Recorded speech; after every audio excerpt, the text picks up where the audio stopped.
Good evening বন্ধুরা, সবাই ভালো আছেন নিশ্চয়ই। আমরাও সবাই খুব ভালো আছি।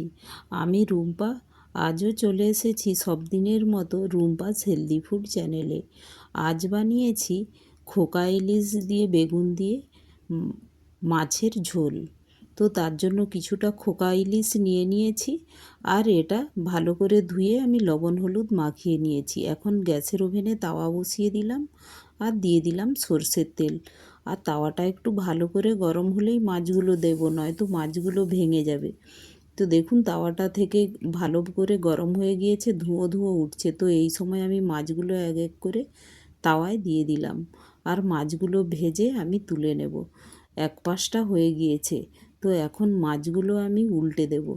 আর এগুলো উল্টানোর সময় খুব সাবধানে উল্টোতে হবে। এই ইলিশ মাছগুলো খুব নরম হয়, তো তাই একটু দেখুন কাটতে কাটতেই কোথাও একটু লেগে গিয়েছে। তো খুব ধীরে ধীরে এইভাবে উল্টে নেবেন। আর তাওয়াটা যদি ভালোভাবে গরম হয়ে যায় তখন ধীরে ধীরে উল্টালে হয়েও যাবে। দেখুন, আর গোটা গোটা রেখেছি, দেখতেও খুব সুন্দর লাগছে।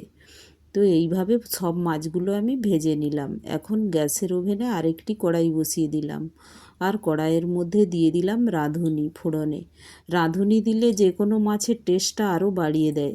আর দিয়ে দিলাম শুকনো লঙ্কা, দিয়ে এটা নাড়াচাড়া করে আর এর মধ্যে দিয়ে দেব বেগুন। আমি 3-4টে বেগুন নিয়েছি। বেগুনগুলো নিয়ে ওটাও লম্বা লম্বা করে রেখেছি, কারণ মাছগুলো যেহেতু গোটা রেখেছি তাই বেগুনগুলোও দেখুন গোটা রেখেছি। তো এগুলো ফালি করে নিয়েছি, নিয়ে লবণ হলুদ দিয়ে একটু তেল দিয়ে ফোড়নের উপর দিয়ে এটা ভেজে নিচ্ছি। এটা ভালো করে ভেজে নেব। এখন পরিমাণ মতো লবণ হলুদ দিয়ে দিলাম, দিয়ে দেখুন এটা ভাজতে ভাজতেই প্রায় কুক হয়ে যাবে। 70% মতো কুক হলে তারপর এতে আমি অন্যান্য উপকরণগুলো দেব। দেখুন এইভাবে নাড়তে নাড়তেই খুব কম সময়ে, বেগুনটা খুব নরম, তো দেখুন এইভাবে প্রায় ভাজা হয়ে এসেছে। তো এই সময় দিয়ে দিলাম টমাটো।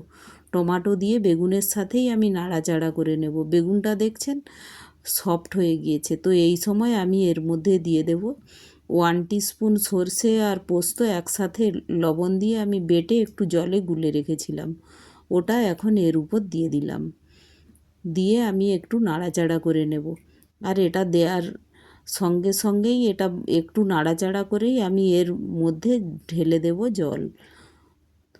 আর নর্মাল টেম্পারেচারের জলই ইউজ করব। আর আমি দেখুন লঙ্কা গুঁড়ো ইউজ করছি না, তাতেই দেখুন কালারটা এখনই কত সুন্দর এসেছে, হালকা হালকা টমাটো আর হলুদের কালারে। কালারটা লাইট লাইট ইয়েলো ইয়েলো, খুব সুন্দর লাগছে কালারটা। তো দেখুন ওই মশলাটা দিয়ে জল দিয়ে দিলাম, দিয়ে ঢেকে দিলাম, দিয়ে আমি একটু ওয়েট করব। দেখুন 4-5 মিনিট হয়ে গিয়েছে, তো প্রায় সবগুলোই বেগুনগুলো কুক হয়ে গিয়েছে। তো এই সময় আমি এর মধ্যে দিয়ে দেবো এক এক করে ভেজে রাখা ইলিশগুলো। ইলিশের স্মেলটাও এত সুন্দর উঠছে। তো ঝোলের মধ্যে দিয়ে দিলাম পুরো ইলিশটা। আর এখন দিয়ে দেব এর মধ্যে চেরা কাঁচা লঙ্কা। আমি চেরা কাঁচা লঙ্কা দিয়েই রান্নাটা বানাচ্ছি। তো চেরা কাঁচা লঙ্কা দিয়ে একটু এটা নাড়াচাড়া করে একটু ঢেকে এটা আবার কুক হতে দেব। দেখুন একটু ঢেকে দিলাম, ঢেকে আমি একটু কুক হতে দেব। তো এখন দেখুন হয়ে গিয়েছে। 2-3 মিনিট আমি ঢেকে কুক হতে দিয়েছি জাস্ট। মাছগুলো তো ভাজাই আছে।